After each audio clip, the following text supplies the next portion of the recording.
Malcolm, hello. Hello. So today we're going to talk about just sort of a discussion between us because this is a topic we've been diving into more recently due to our engagement with the trans maxing community and other trans communities online is what is really causing transness. And the reason we titled this study Trans People Are Magical is there is an approved answer to this question. It is that they were born with the wrong soul and that they were actually born with the soul of someone of a different gender. The problem is we don't really believe in souls, and even if I did, I'd be almost certain that gender just isn't that important to like our core identity, like our soul.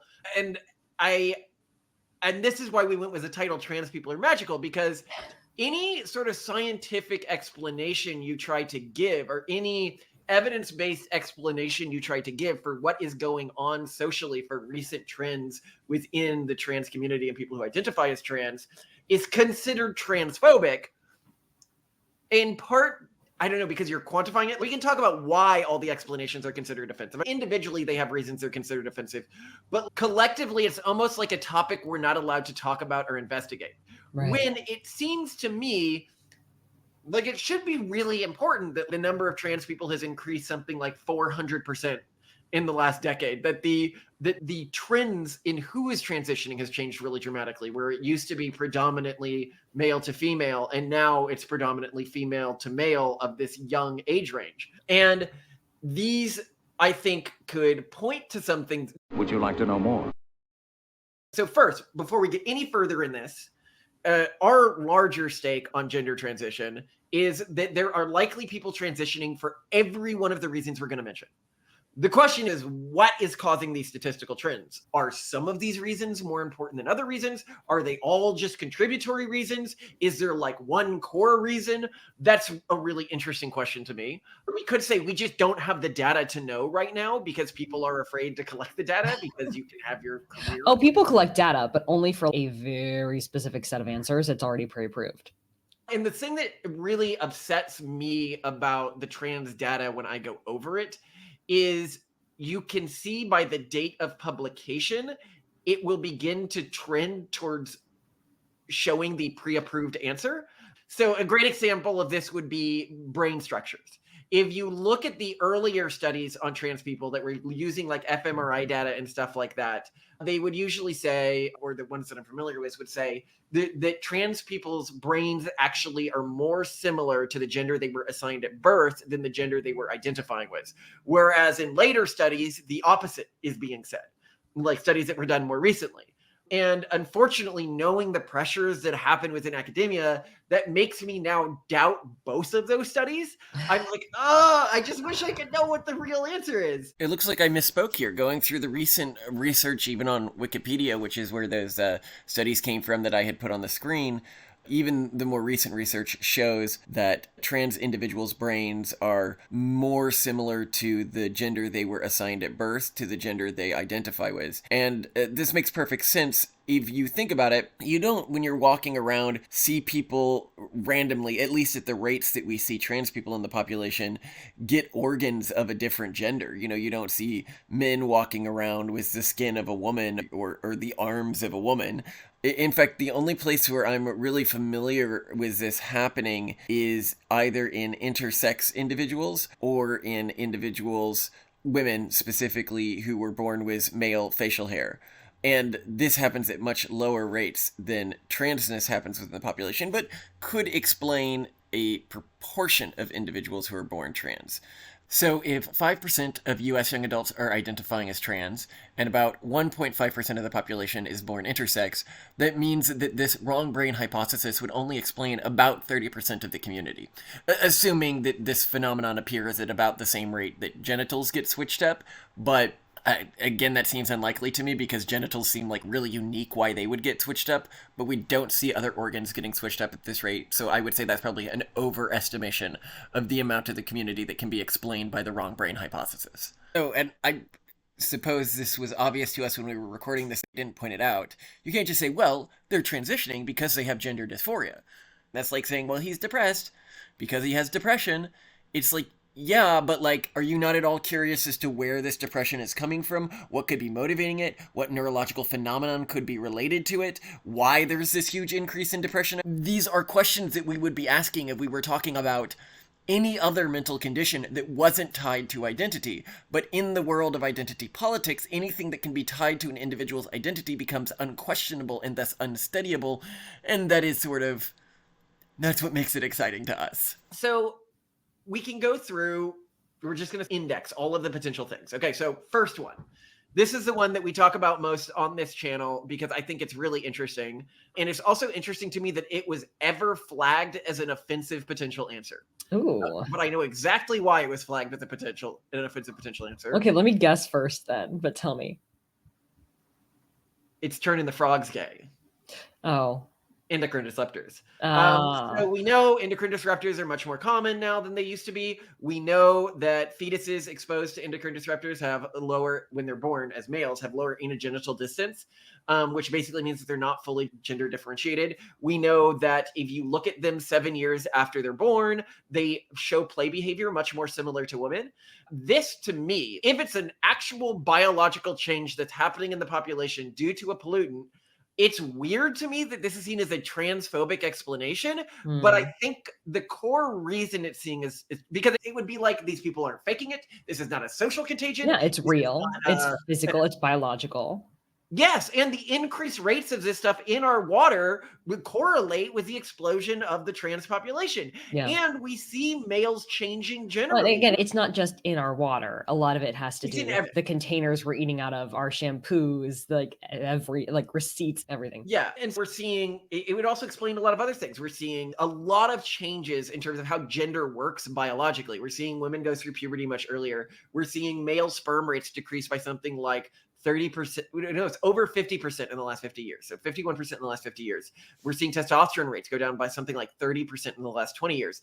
Like, all of this would easily be explained by endocrine disruptors in the water. Yeah. I think the core reason it's seen as offensive is actually just that Alex Jones. Because Alex Jones said it first. He said that the water is turning the frogs gay, that we can't accept this. And there's a great YouTube deep dive. I'm going to see if I can find it because I remember it was a little obscure on Can you link to actually the research that Alex Jones was talking about when he said that. Yeah. Because he'll say things that are actually true. Frogs were actually turning gay due to stuff in the water.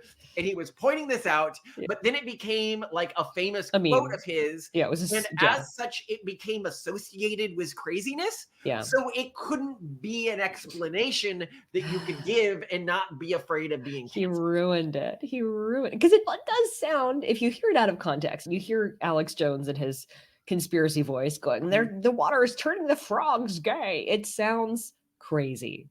You have to admit that. It sounds crazy. I don't know. As a scientist, frogs and amphibians are usually much more sensitive to pollutants than other species. They can absorb it through their skin really easily. Still sounds crazy because most people didn't study biology. Most people aren't aware that amphibians. Yeah, it reminds me of like when the conservatives were complaining about money going to medical research, and they go, they spent X many million dollars studying fruit flies. And it's like, yes, that's the standard species used for studying genetic models. Of course they were studying fruit flies.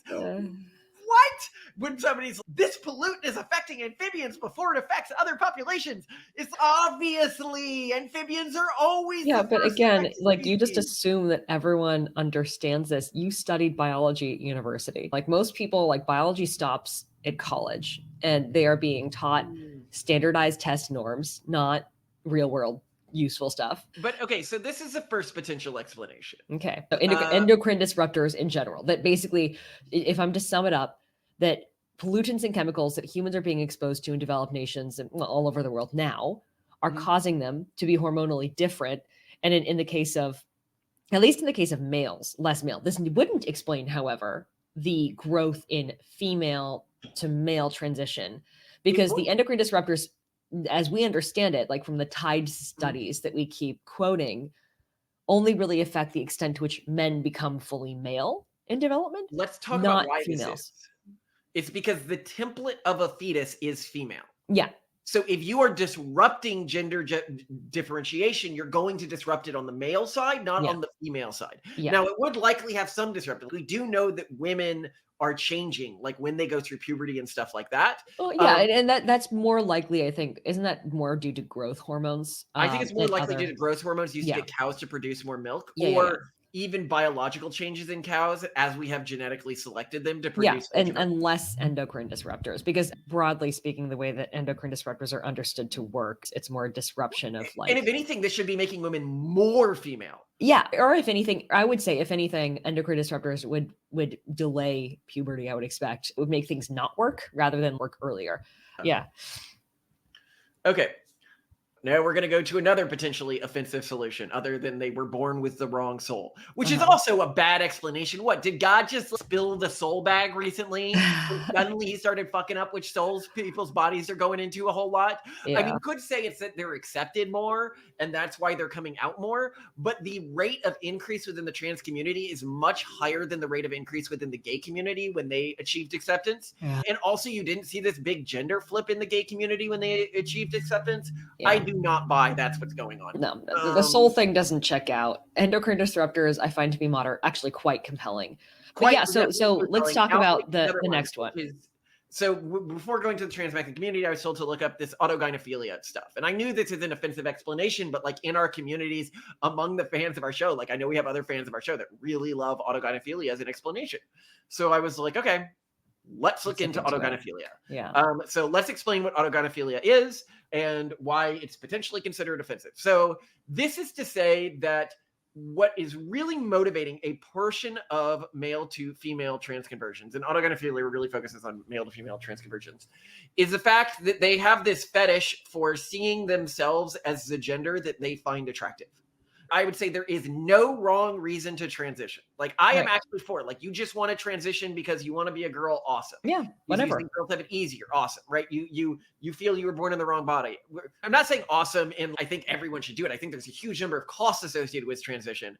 I just really am against the concept that so like I wouldn't recommend it to my kids just because they felt they were in the wrong body or something. I'm like, you need a better reason than that for my kids, for my cultural group. But yeah. I do think that I would not pass a negative judgment on somebody who's coming from a different cultural background for transitioning for any reason. And I actually am really against, one of the reasons I like the trans maxing community is because they break with the traditional norms of what makes it okay to transition. They use a justification that we think is very genuine, but also wouldn't be societally accepted in the mainstream. They're expanding this as a cultural explanation. Yeah. They're expanding the reasons why an individual can say, I'm transitioning for X reasons, normalizing new reasons. And I'm totally okay with that. And I really don't like the gatekeeping. We like supporting this community. It's because they are removing some of the barriers that had earlier been put in place by trans medicalists. Those are people who think that it's only trans if it's like medically proven transness. But then there's this new thing, which is like, it's only trans if you believe you have the wrong soul, but this is for you to judge. And now they're saying, no, you don't need to believe that. Anyone can decide to use this technology if they feel it will improve their quality of life and was in their cultural norms. And we're like, okay, whatever. Not for my kids. I wouldn't want to preach to my kids as an option, but if you are an adult and you're making these choices, I appreciate that they've expanded the options. If people are confused as to how we can both support a community but also not think it's a good idea for our kids, think of it like face tattoos. I don't think people with face tattoos should be discriminated for jobs. I think it would be really wrong if one community of people with face tattoos went around and said everyone who gets face tattoos who don't have X condition that I have is wrong and evil. I would think that is wrong, and that community should be opposed. But I also don't think face tattoos are a good idea for my children, and I would be concerned if people with face tattoos were constantly trying to get my kids to get face tattoos, because I think that they make a person's life harder on average. And I think it's really bad that we live in a society where people with face tattoos are oppressed, because they genuinely are. It is not in any way incongruous for a person to both ardently fight for the rights of people with face tattoos, to fight for people with face tattoos to not be discriminated against, but also still think that it is a bad idea for their own children to get face tattoos and be upset at anyone who is telling their children to get face tattoos. But I need to be clear, this is just my cultural perspective, and I consider the perspectives of different cultural groups, for example, the progressive cultural group, valid for members of that cultural group. In the same way that I consider tribes that think that face tattoos ward off evil spirits valid, and I would not at all discriminate them, and I think that we should be accepting of people who have different world frameworks. And people can be like, well, medical practitioners agree, and science agrees, and well, yeah, but at one point, medical practitioners and scientists agreed that lobotomies were a good idea to solve many potential issues in a person's life. I want to be clear that I am not at all saying that gender transition is like a lobotomy, or comparing it to a lobotomy. I am just pointing out that historically, science and medical practitioners have agreed on things that the majority of the population would no longer agree are a good idea. And given how both new and politically charged this phenomenon is, and we haven't seen how this plays out in large populations when they attempt this solution to these issues over the long term yet, I am okay with waiting this out when it comes to my own kids, but I am also totally okay with communities and individuals who feel that this is solving major issues in their lives. And I think that they are accurately assessing that for themselves and for people of their cultural group. I just hope that these communities can accept and respect why I might have a different choice for my own kids until they become of age. Within this community, this is a popular explanation. And I was told by the community to dig into the research on it. And while I say that you can transition for any reason, this is the one reason I'd suggest not transitioning. Because it's like logically a bad reason to transition. And I'll explain why it's logically a bad reason to transition. When people transition, their number of paraphilias, basically fetishes, usually decrease pretty dramatically, especially if they're transitioning from males to females. Second, when people transition, their gender of primary attraction not generally, it changes in about 25% of people. So not always, but like a lot of the time. So if you are transitioning because of things that arouse you, you should expect those things that arouse you to change during the transition process. Right, because the hormones that you undergo are going to significantly change your experience of arousal and your areas of focus. Plus, actually, if I recall correctly from your surveys when you did the Pragmatic Guides to Sexuality and you tested all these people's sources of arousal, autogynephilia actually wasn't that unusual. Like plenty of people are like turned on by the idea of banging a gender bent version of themselves, but they just fantasize about it. Just fantasize about it. Like you don't have to be that version. Like you're never going to have two of you until we get to some cool AI age where you can get in a haptic suit and go for it. Even more important than that, there were also studies that looked at women who were born women. What percentage of them had autogynephilia? It was something like 95%. Yeah, like women find it really like hot, the idea of banging themselves. Totally. The idea of themselves. You look a lot like me. I think this is like a...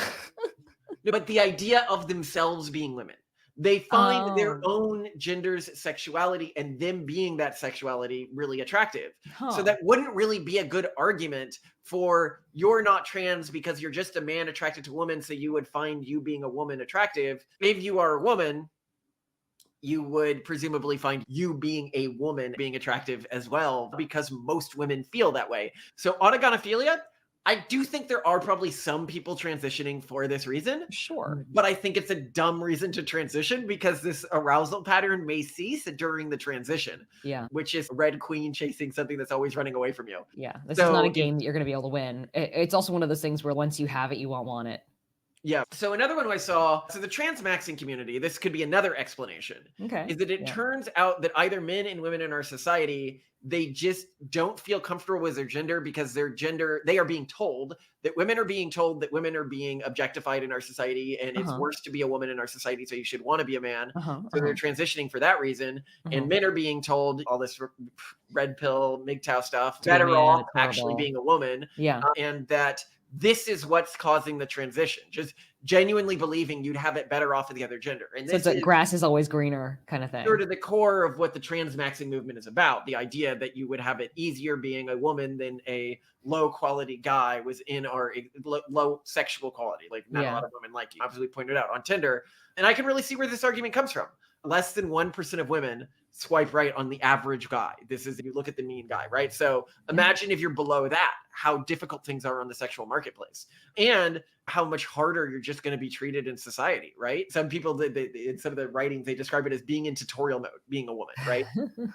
Living life in tutorial mode. They're like, yeah, you can't get the higher tier accomplishments in the video game. Like, you're going to be discriminated against for like high tier positions in work and everything like that. But people are generally nicer to you and kinder to you and will do little favors for you all the time that you just don't have. And people will be your friend and people will emotionally open up to you. This is what I hear about when I look at people who have transitioned, like the positives and negatives. Yeah. So yeah, you can't get the high tier accomplishments as easily, but all the low tier accomplishments are just much easier. Yeah, but honestly, like, if you don't seem to be like a person who's going to be hitting it out of the park in life, like, at least being able to walk down the street and have people be nice to you and smile at you sounds nice. So but the problem is we see a lot of women converting to men. Yeah. And we've done a video on this. Also could be that Hollywood has just removed women. So yes, Hollywood has made a lot of women in leading roles. Yeah. But it didn't want to make them sexy to men because it wants to punish male sexuality for whatever reason. That's the enemy of progressives. So it removed their boobs and it removed their femininity to the extent where they look like underage women or men. And so a lot of women, when they think about their feminine selves, like their feminine potential ideal, they can begin to see that as negative. And they grow up with this understanding that big breasts, curvy walking, everything like that is not what a powerful woman looks like. And so they begin to adopt this male mindset, and this could make it seem better. Like, this could be an explanation. But I think the other explanation that seems to be out there is like that transitioning as an adolescent female is the new cutting, it's the new anorexia. Basically, women hit this stage at which they get super uncomfortable with their bodies and they want to deal with it.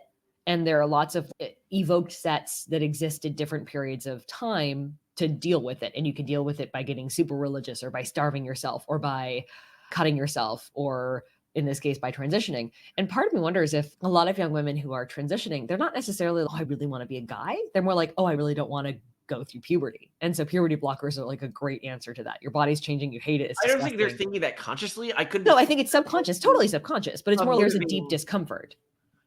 I could see that being a motivating factor. One thing we talked about with female puberty is the concept that it's very different from male puberty, where male puberty is cursed with this attraction to other people that you didn't choose, and it's like almost an addiction to something.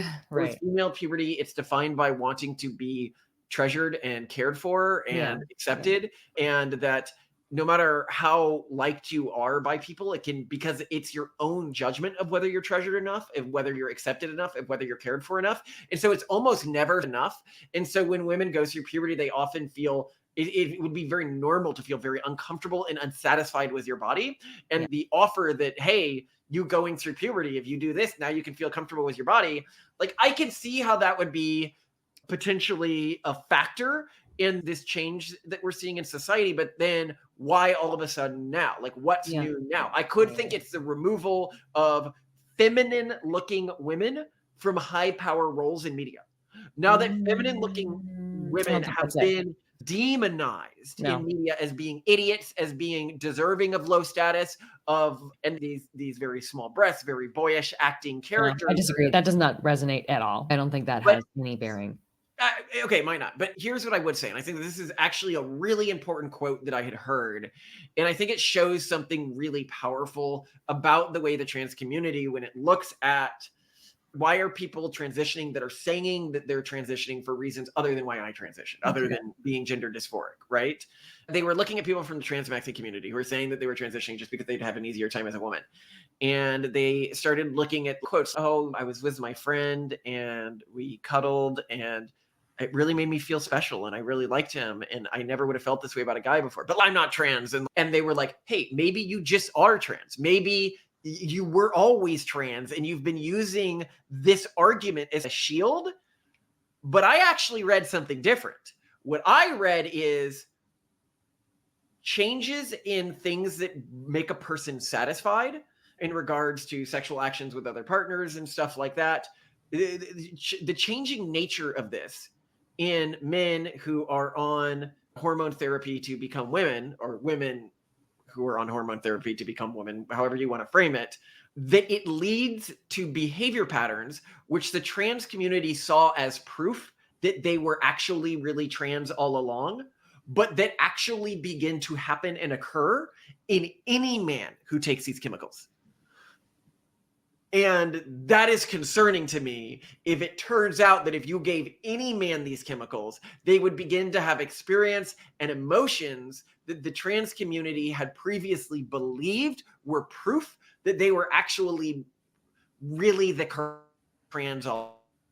So basically, you're saying like once you take the magical meds that make you feel like a woman, you think you're a woman, and so you're concerned because anyone who takes the magical meds that make you think you're a woman, they're all going to have the same. Be like, yeah, this was right. I feel like a woman, right? Yeah, and That's so concern. here we want to talk about the most offensive potential explanation, because this is where this comes from, Okay. is the, what is it, like rapid onset gender Yes, dysphoria. rapid onset gender dysphoria. So the social contagion theory. Yeah, and we talked about the study that had been withdrawn about this, and people were like, look, it was withdrawn for good reason. It had problems, but it was not withdrawn for the reasons it would have gotten like a normal study withdrawn. It was withdrawn specifically because it promoted a theory that the trans community didn't like. While the group trying to get it withdrawn used methodological complaints as their tool to get it withdrawn, they were motivated and had organized themselves around getting it withdrawn specifically because they didn't like the theory that it was promoting, not because of the methodological concerns. It did not make the type of mistakes that would normally get a study like this withdrawn. Now, to be clear, it did do something that was pretty shady, right? It drew its sample set from women who were mothers of kids who identified as trans, who already agreed with the idea of transness being a social contagion because they were on forums for that. But this was all disclosed in the study, so that was not a reason for it to be withdrawn. What the data in the study, however, was actually super interesting. And when I see trans people dismiss it, they're like, 50% of these women thought their kids were gifted. So clearly it shows that they're not good. 50% of all women think their kids are gifted, obviously. Like, these are helicopter parents. These are the types who are like paying attention to this stuff and participating in studies. Like, that doesn't seem weird to me. Yeah. It says 75% think their kids weren't right in their gender transition. So that proves that they're wrong.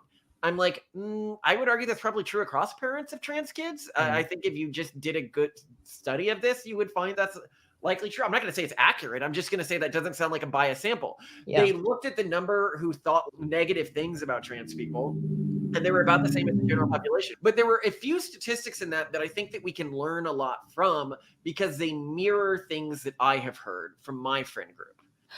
25% of the parents said that in their kids' first visit to the gender affirming clinician person, whatever this is called, they were offered hormone therapy. First visit. And I think when trans people hear this, they can be like, yeah, that makes perfect sense. But when you think about it from the perspective of a parent, so I'll tell a story that happened to one of my friends. Anonymized, thank you very much. Anonymized, yes, very anonymized, Simone. Note, when telling this story, I am telling it from his perspective, so I will use the gender of his kid as he would have seen the gender, and then switch to talking about his kid in his preferred gender when I'm at the end of the story. He had a son who transitioned to a daughter who was beginning to feel like they might be trans, right? But he knew his son had gone through a lot of pretty extreme phases in the past, like an extreme goth phase, an extreme punk phase, stuff like that. Yeah. And so he was like, okay, he'll get over it, but I want to be as caring and I want to be as supportive of him as possible. Now, obviously, this is a very dismissive way to treat this person. So he took him to the gender affirming clinic, and the doctor took the dad aside. And he sent him to the best clinics there were in the US. And it was supposed to be this thing of 3 clinics, and it was supposed to be this big battery of tests. And he paid for all of this, all of these expensive tests and all of this stuff. And the doctor was like, obviously, we'll consult you before we make a final decision. We're going to do that at a follow-up appointment in 6 months. Okay. And so the dad was like, okay, these phases never really last that long. I'll just let him go through with this, and we'll see where this goes. And the kid didn't go back for the 6 months appointment. He never went to any of the other that were prepaid for, any of these other things. And the dad later found hormone therapy stuff that the kid had. It turned out that at the very first meeting, secretly, he had been prescribed all of the hormones he needed. And the doctor was like, you never need to come back. They never did any big tests on him or anything like that. They just immediately. Now, from the perspective of this dad, he felt pretty tricked and pretty undermined by this whole scenario. Yeah. Now, was he right? Was the kid really trans? Probably. I like to take people at face value. She decided to do this on her own. And I think that she deserves to be treated accurately based on her choice. But I think that this is very different than I think what an uneducated person was, what it actually looks like to go through these transition things. Yeah. When they think what's going on at these clinician visits and stuff like that, it is not you go into the first clinician visit and you're immediately prescribed transition hormone. And there's, of course, we should say caveat, there's a big variation. Clinics, like not every clinic just rubber stamps things. But I we think it know really from depends. this, again, it was only 25%. That means 75% of people this isn't happening to. Yeah. But this is often not something you would have for other types of prescriptions, like whether it's depression prescription or something like that. You're like Exactly. unlikely to get this on your very first visit. And No, so yeah. I can understand why people would be like, oh, this is an issue if this is happening and if Yeah. it's reported in this data set. However, I don't think that it proves in any way that this is a social contagion. I can see how it would spread as a social contagion. If I was just saying hypothetically, as you were saying earlier, if you could tell young girls, and this message would appeal to young girls more than young boys, Yeah. the discomfort you feel with your body that you're going through during puberty, here's a solution to it. Yeah. That would be a very appealing message to Incredibly many people. appealing. Yeah. But I think the mere fact that's an appealing message doesn't mean that it's true. So now we have to go through all of the, are there any other reasons you can think people might be transitioning? See, social contagion, hormones and pollutants, the Wrong most compelling brain. ones, I would say. Yeah, wrong brain, wrong soul. Don't agree with those personally, but okay, that's out there. Oh, and then of course practicality, which we totally understand. Oh, I'm going to present a final one, which I actually think is what's really going on. What? Yeah. Okay. So in the Pragmatist Guide to Sexuality, we broke down the way that gender works in a lot of ways, because I think when we talk about gender as being like innate to self-identity. And I do not believe it is innate to self-identity. I believe that individuals have a gender display system, which is entirely different from their sexual system.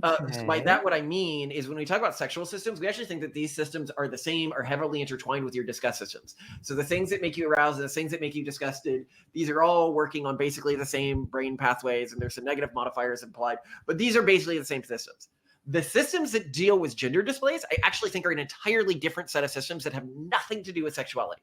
And they give you a sense of happiness or pleasure when you make specific gender displays. Now, this is why historically, if you look at the cross-dressing community, the majority of the cross-dressing community was cis males. This is true historically. If you look at cross-dressers in the 80s, they were cis heterosexual males, not gay. They just like to sometimes dress up as a woman, and they got a lot of pleasure from this. Right. And I asked myself, how could this be, right? It could be that there's some system where if you really act out a gender display, it will create some form of happiness from you, and it probably differs in how much happiness it's giving an individual. Maybe even it could create negative happiness, like active discomfort, if you're not constantly displaying your gender. So it could work as a happiness system and like a negative discomfort system, right? Okay. That could explain what's going on here, that this slider is in the wrong place. And what's really interesting about this system is I believe it can be accessed by anyone. I think any man can do a really feminine gender display and feel like, oh, if I do it just right, there's something that is a little satisfying about it. Like nailing it. Yeah. Oh, I just nailed that pretending to be a woman thing. But you're not nailing pretending to be a woman. You're nailing acting out a gender display. I think many women can just nail it in terms of acting like a man or acting like a male gender display and maybe feel some small. So what would be interesting if it turned out that anyone can access this system, but how much this system controls you might be something that's modifiable. I just don't I don't think there's anything. I think about history. In history, we've seen people express different genders. Totally. That is a thing that has happened throughout history. A lot of it has been based on pragmatism. In medieval England, regulation of brothel neighborhoods, there are just men who are acting as female sex workers, and they're just regulated like the other ones. Okay, they do that. I think that sort of falls into the transmaxing category of like, hey, hard to make money out there. Here's one way we do it. So like we dress up like a woman, do what you got to do. I know that there is a historical precedent for the pragmatic approach. Social contagion, I feel like there's a lot of precedent for other behaviors. I'm going to push They're back on similar. before we get into the precedent for other behaviors like PTSD on TikTok and stuff like that. But how would your explanation explain in the 80s the majority of cross-dressers being heterosexual cisgender men? The majority of men yeah. who liked going to clubs or walking out on the streets while cross-dressing, why were they doing this if not for sexual gratification? And it appears that it wasn't. It was widely agreed in the cross-dressing community this is not for sexual gratification. What was Yeah. motivating that? It wasn't helping them in any way.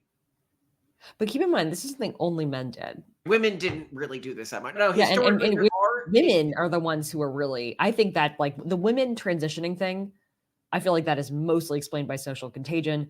Men transitioning, I would say that's mostly explained by hormonal shifts and pragmatism. I don't get the signaling thing. I think that cross-dressing is like super fun and awesome. Everything's better in drag. Like, but women didn't, so this is really interesting. And I think you touched on a really interesting point here. And I want to highlight this. Historically, there are many examples of men who liked dressing up like women, but were not interested in men sexually. yeah, I can think of no explanations of women who like dressing up as men, but weren't interested in women sexually.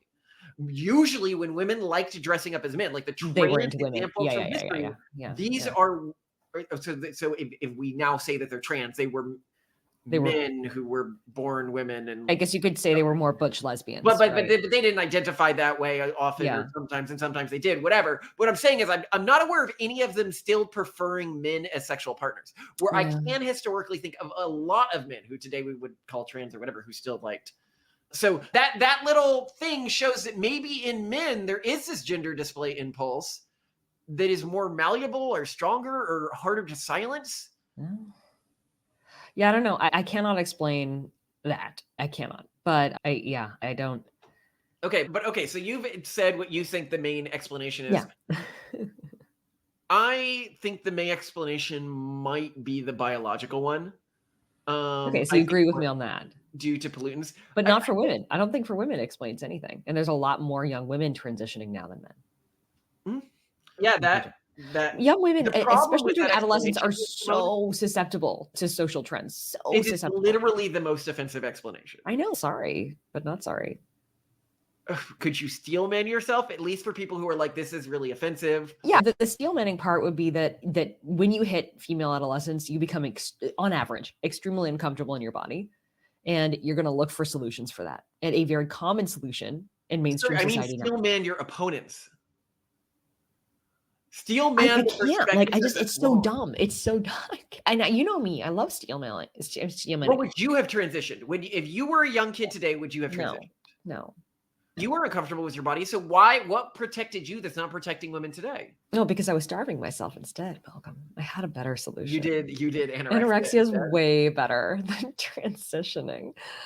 Oh, where's the discipline in transitioning? But I think here's what I'd say. Even if it is a social contagion, once somebody becomes an adult, I think it's a decision that we need to respect. Yeah. Because it's not one, it would cause them a great amount of emotional pain to not acknowledge it. They typically would have an enormous difficult time transitioning back, even if they feel like they made a mistake or something. Right. And I think that regardless of the reason someone transitions, now I do not think that that people should ever be forced to acknowledge someone's transition. So by that, what I mean is if someone's from a culture or religion or tradition where it would be seen as untoward or in some other way, it really goes against their tradition to correctly gender someone or something like that, fine. Like, we definitely as a society shouldn't make it illegal to misgender people. However, I think it's the polite thing to do and to remember how much these people have gone through and how uncomfortable it can be to engage with a world where you're not sure who is negatively judging you for something that at this point you can't really change about yourself. Yeah, no, totally. And I would say my choice to starve myself as a female adolescent was super dumb. I'm still paying the price for that, right? I can't have kids naturally. I have osteoporosis. I'm not saying I made great decisions as an adolescent. I'm just saying the motivation to do stuff to yourself is there. I don't know. I personally have never really had a negative reaction to meeting anyone who's transitioning. It's you do what's best for you. Like everyone And I think we both agree when it comes to things like governing, most decisions are best made at the local level. No one like the local community, like the individual, knows best what they need or knows better what they need. Like you can't have optimal decisions made by people who are on the outside. Yeah, and this is something I find really interesting is you have these people who are like against children transitioning, right? Make it illegal, right? Under a certain age. And yet for the vast majority of kids who are transitioning in this age range, just like 16 to 18, yet I can get gauges at that age. That's a permanent I think thing. no, you need parental consent for that. Oh, you do? Gauges. Yeah. Oh, yeah. No. If for any sort of piercing, if you are below 18, unless they're like fly by night, and there's a lot of fly by night piercings. What age do you need to be? Every piercing and tattoos, you got to be 18 if you go without a parent. But I think that most of the people who are 18, you're right. Yeah, sorry. Yeah. Okay, bad argument. No, but it's really easy to get that stuff. The people that are paid minimum wage and poorly trained at Claire's, which is famous for piercing people, they don't care. They're not checking. But yeah, and there's a long precedent for people who are of minority, whatever that's determined to be. It's obviously different across states and countries and stuff. Are blocked from doing things that could be irreversible. And sometimes that's even things like drinking. This is not unreasonable. There's a long cultural precedent for it. I'm not saying it is how it always should be, but for example, if I were able to like immediately follow through in a costless fashion with impulses that I had as an adolescent, I would not have a uterus now. Because you wanted to sterilize yourself. Yeah, I wanted to sterilize myself. So could you imagine, like, thinking marrying and be like, whoops, you've become? Could you have made a worse decision? You know, like, right? But it's really interesting to me that we all make bad decisions when we're young. Yeah, but the thing is, it didn't hurt me at all to be blocked from that. And here's the thing, though, is I do really feel for once you reach a point in your life where you think transitioning is the only answer for you, and you and I were talking about this earlier on a walk.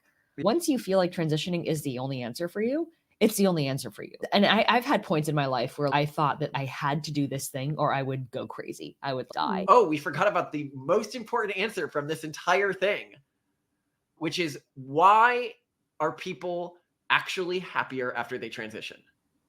Because you see this so often in the community. Imagine it is just a social contagion, yet I see it fixing problems for so many people. So what's really going on here? And we think we have an answer. It's just not the one that's normal in the trans community. So one, you get this obsession where you start to think, oh God, if I don't transition, and then you read into your earlier life, oh, there were all these times where I was uncomfortable with this, or I didn't fully fit my gender in this way. And you begin to have all of these sort of prove for you that you need to transition. But then transitioning ends up actually helping you, but not for the reason that a person might think. Basically, we've argued here that anyone who goes on these hormone therapies actually ends up successfully transitioning to a large extent, whether or not they identified as cis beforehand. But what it does do is, and we've talked about this before, when you are feeling really systemically unhappy with your life and really systemically like you don't belong, one of the best things you can do is leave your current situation, leave where you're living, leave your friend groups, change your job, change the way you're contextualizing yourself, and you can reset your personality and a lot of how your brain works. Yeah, and it solves the problem. Something like 86% of people addicted to heroin in Vietnam, when they came back, the addictions went away. And this is like a deep-seated neurological addiction, but they were in such a radically different environment that it allowed them to reset their brains. Mm-hmm. That could be what's happening here, is that individuals, now that they're contextualizing themselves as a new person with a new name, that's a new gender, often with new friend groups, with new ways of interacting with people, with a completely new, like when we say go to a new place, do something new, the only way this resets who you are is if in this new place, you're also pretending to be a new iteration of yourself. Yeah, and what's better for that than transitioning? It's really hard to beat that. And the hormones might even reset specific pathways in the brain. Oh, yeah, no, totally. It's similar. I think personally, like when I look at a lot of research around psychedelics for treating depression, PTSD, like that's one way that now the therapists and psychologists are looking to shake up the brain enough to get you out of a mental rut that is very toxic. I think shifting your hormonal patterns is a great way to do that as well. This would explain why it's happening to young women more often than young men. Young women have more psychological issues that would require this sort of reset than young men have. Yeah, just because adolescent female hormones are so horrible. But this could be an even more offensive explanation than yours, because what it says is, no, these people aren't really born in the wrong body. Yeah, they're not actually. Yes, it really is improving their lives pretty dramatically. Yeah, that's the thing is like after a certain point, if you're severely depressed, you're super unhappy, and you've But also here's where decided I'll be transitioning so is the only thing you hypocritical can for you, do. Simone. You said you don't really consider someone a woman unless they pass, and they're Yeah. dramatically less likely to pass if they do this later.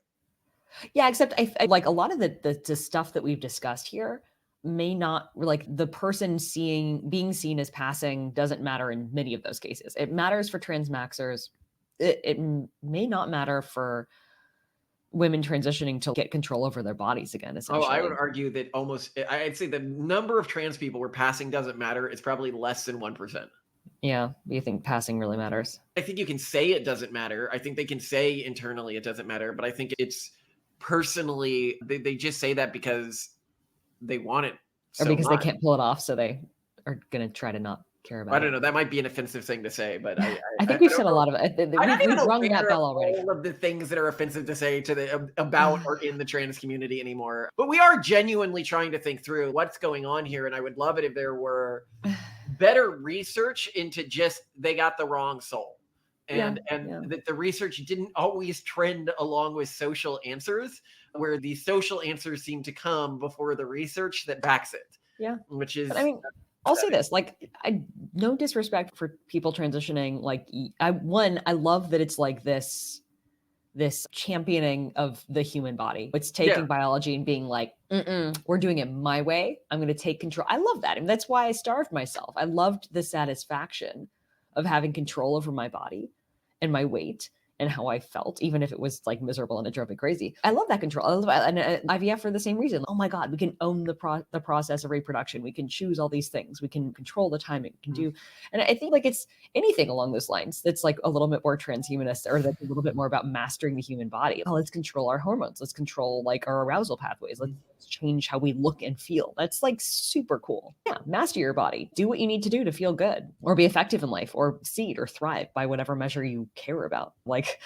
just because we have theories as to why this happens. It's funny that it would be so controversial or be seen as hateful to have a theory as to why something happens when whatever, it's happening. It's real. These are real feelings.